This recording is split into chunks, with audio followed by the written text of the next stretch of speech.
Peoples party کے پلڑے میں وزن ڈالے گی پیپلز پارٹی. تو ہم ایک ہنگ پارلیمنٹ کی طرف جا رہے ہیں جہاں وہ آپ کی بھی مجبوری ہوگی, اس کی بھی, اور ہمیں کوئی ایک ایبسولوٹ میجورٹی والی حکومت نہیں ملے گی اس ملک میں جو کہ مسائل کا حل کر سکتی ہے.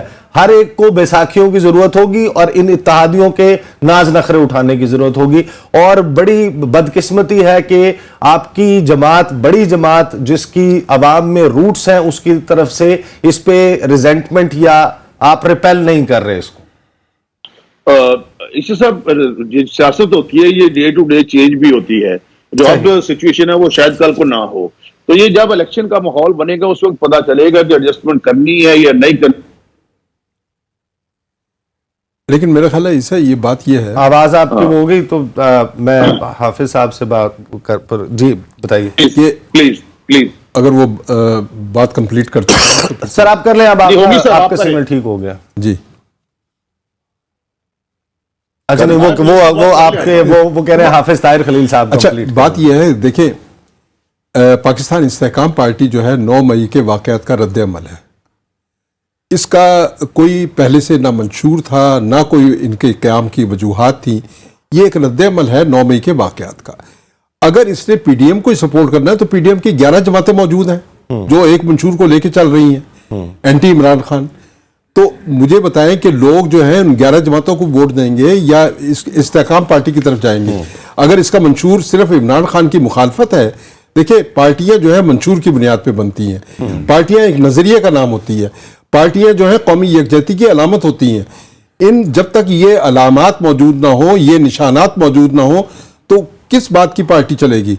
اور اب جبکہ پارٹیاں منشور بنا رہی ہیں, ضرورت اس بات کی ہے کہ پارٹیوں کو اپنے منشور میں پاکستان کے جو 5 بنیادی مسائل ہیں ان کی نشاندہی کرنی چاہیے اور اس پر اتفاق رائے کرنا چاہیے. نمبر 1 قومی معیشت, نمبر 2 پاکستان کی توانائی کے مسائل ہیں, نمبر 3 پاکستان کی فوڈ سیکیورٹی کی مسئلہ ہے, پاکستان کی واٹر سیکیورٹی اور تعلیم.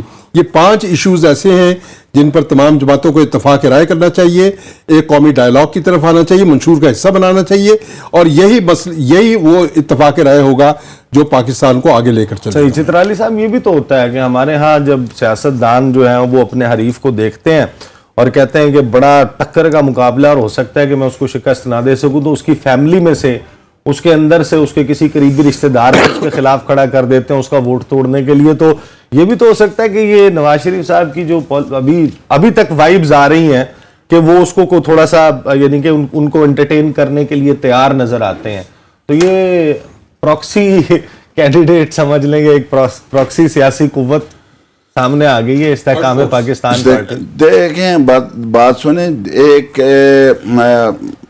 پارٹی میں اگر وہ لوگ شامل ہوں جو اس سے پہلے جس پارٹی میں تھے اس کو استحکام نہیں دے سکے, جس فرد کے ساتھ وہ